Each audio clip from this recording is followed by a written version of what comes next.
নেশার করে একটা কথা বলেছিলাম, তোরা সিরিয়াস ভাবে নিয়েছিলি। আমার কি টাকার কাজ লাগবে না? আমি এখন দিতে পারবো না, আমাকে টাকা পয়সা নেই, সত্য বল।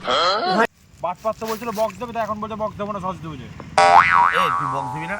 আমার আর তুই সেদিনকে ফুটানি মালিক কেন যে বক্সটা আমি দেবো? আমি বড় নেশার করে একটা কথা বলেছিলাম, তোরা সিরিয়াস ভাবে নিয়েছিলি। আমার কি টাকার কাজ লাগবে না? দিবা না, আমি এখন দিতে পারবো না, আমাকে টাকা পয়সা নেই, সত্য বল।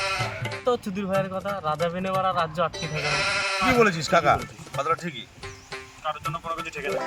একটা কাজ কর, পুজো যেখানে করতেই হবে, হ্যাঁ করতে হবে তো। আমার বাড়িতে একটা পিতলের ছোট ঠাকুর আছে, ওই ঠাকুরটাকে নিয়ে আসবো।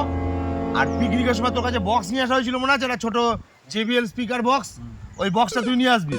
আর ঠাকুর মশাই আমার বাড়িতে যখন পুজো করতে আসবে বলো তো 2-4টে ফুল দিয়ে দিতে, হ্যাঁ।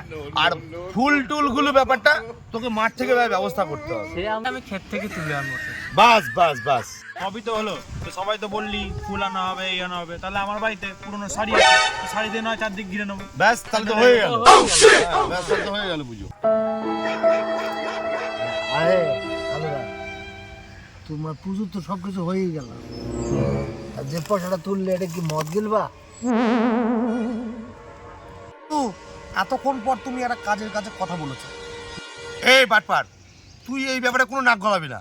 কি করলাম না করলাম তুই যেমন কিছু দিচ্ছিস না, তুই চুপচাপ থাক বাল। তো দোহরে আমার বেশি জ্ঞান চুদাচ্ছে, তো দোহরে আমার বেশি জ্ঞান চুদাচ্ছে।